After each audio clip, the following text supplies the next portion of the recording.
Nous sommes partis de la réflexion de Jolivet, ce métaphysicien, qui dit « Dieu nous met du dedans l'absolu ». Lui parle de l'absolu qui nous met du dedans. Et nous avons essayé de voir comment cet absolu n'est rien d'autre que Dieu. Dieu qui nous met du dedans. Dieu qui nous anime. Dieu qui nous donne la vie à travers sa présence. Et nous avons vu que c'est une présence qui ne s'impose pas, mais c'est une présence qui nous oriente, qui nous illumine, qui nous éclaire et nous donne une direction, une orientation. Et aujourd'hui, nous avons l'opportunité de célébrer la dédicace de la basilique du Latran. Comme je l'ai dit au début de cette célébration eucharistique, il n'est pas seulement la célébration de l'édifice de l'église de Rome, la basilique Saint-Jean-Latran, mais c'est la célébration premièrement de l'unité des églises locales à travers le monde. Cette unité qui se forme dans le Christ, comme dit Saint Paul, lui qui est la fondation, il n'y a pas une autre fondation, il n'y a pas d'autre chose, c'est le Christ qui est la fondation. Nous célébrons cette unité qui nous amène à la communion profonde avec Dieu. Et pour comprendre la célébration d'une basilique ou bien d'un édifice, il faut rentrer dans l'Ancien Testament pour comprendre ce que signifiait le temple. Le temple, comme diraient certains, en hébreu, par exemple, il n'y a pas un mot spécifique hébraïque pour désigner le temple. On va utiliser par exemple Beth Adonai, qui signifie la maison de Dieu. On va utiliser Hal, qui est l'une des parties du temple. Le temple était subdivisé en 3 parties. Vous avez Elam, qui reçoit tout le monde. Vous avez Hal, qui reçoit le prêtre et ses serviteurs, et là où se trouve l'autel du sacrifice, et vous avez les vires. Les vires, de là vient le mot d'avar, la parole, c'est le sanctuaire, le lieu saint de saints, où se trouvait l'arche de l'alliance et les 2 tablettes de la loi. Donc c'était subdivisé, et chaque partie avait une signification.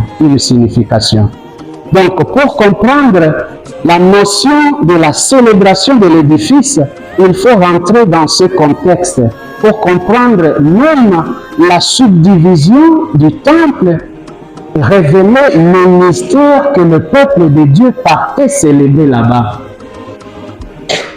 Le peuple ne pouvait pas entrer, par exemple, dans la partie hall. Le grand prêtre ne pouvait pas entrer n'importe comment de vivre.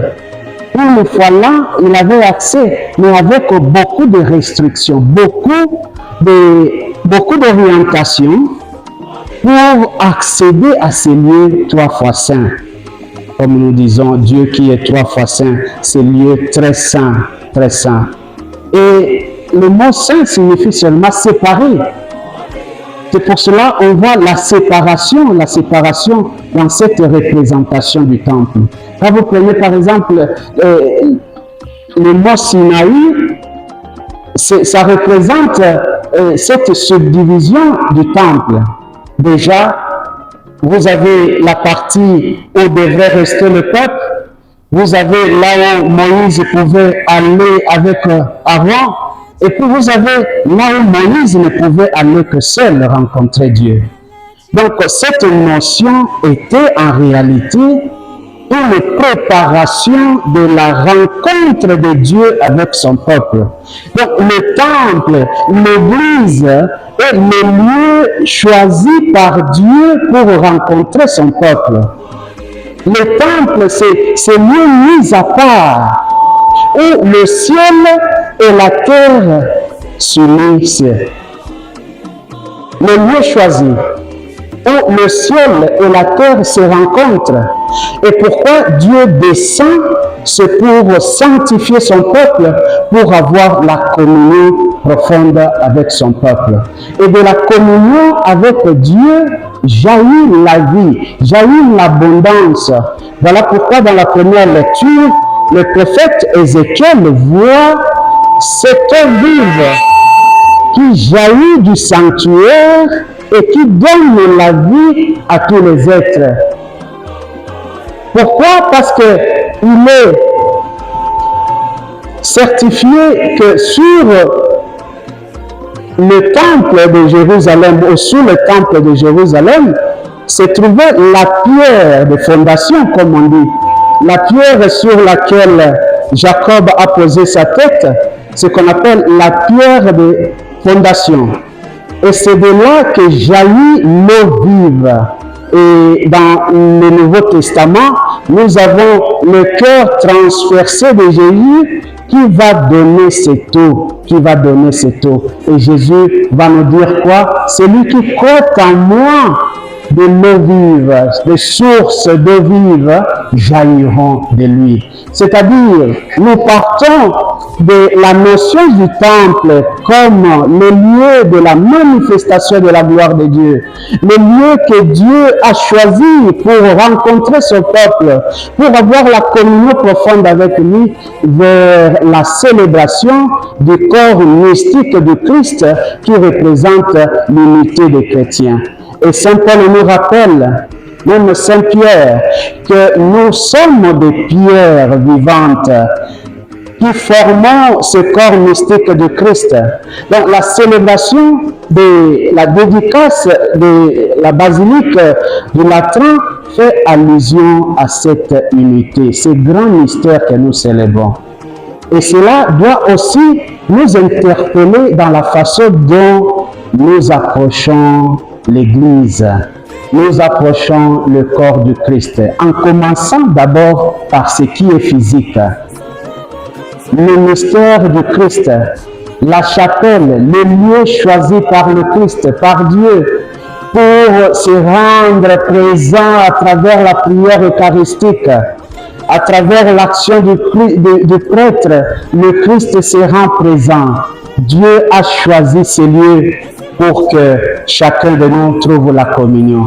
Alors, cette prise de conscience doit amener, comme on dit, la noblesse oblige, une certaine manière de faire qui révèle que celui qui entre dans le temple, c'est que je vais là-bas parce que Dieu a choisi ces lieux-là pour me rencontrer.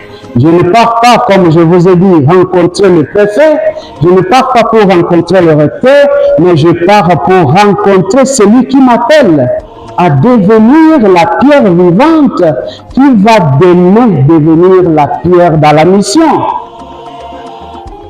Et qui est un processus que nous avons la formation, un processus pour faire de nous des pierres vivantes qui vont demain devenir l'édifice de Christ pour sa mission. Et c'est très important, mes frères, de prendre cela au sérieux dès maintenant. Il faut vous dire, chaque fois que j'entre dans la chapelle, c'est le roi, le Dieu roi, le roi des rois qui est là, qui m'attend, qui a besoin de parler avec moi, qui a besoin de me façonner. Parce que chaque rencontre avec le Christ, avec Dieu, c'est un moment de transformation, un moment joyeux qui nous amène à la source d'eau vive. Prenons ce moment au sérieux. Et le Christ nous dit, comme dit Saint Paul à travers Saint Paul, le Christ nous rassure que vous maintenant, vous êtes le corps du Christ. Le temple de l'Esprit Saint. Vous êtes ce temple, comme j'ai dit pendant la réflexion, la récollection. Dieu nous met du dedans. Si nous prenons conscience que Dieu m'amène maintenant, je ne prie pas seulement vers Dieu, mais à partir de Dieu en moi.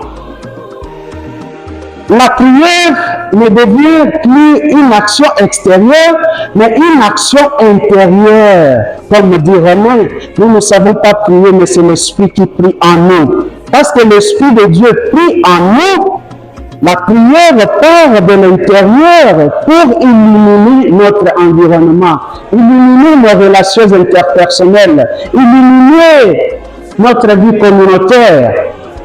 Ça part de l'intérieur. Alors le chrétien ne prie pas seulement vers Dieu, mais il prie à partir de Dieu en lui. Dieu est en lui, il devient le temple.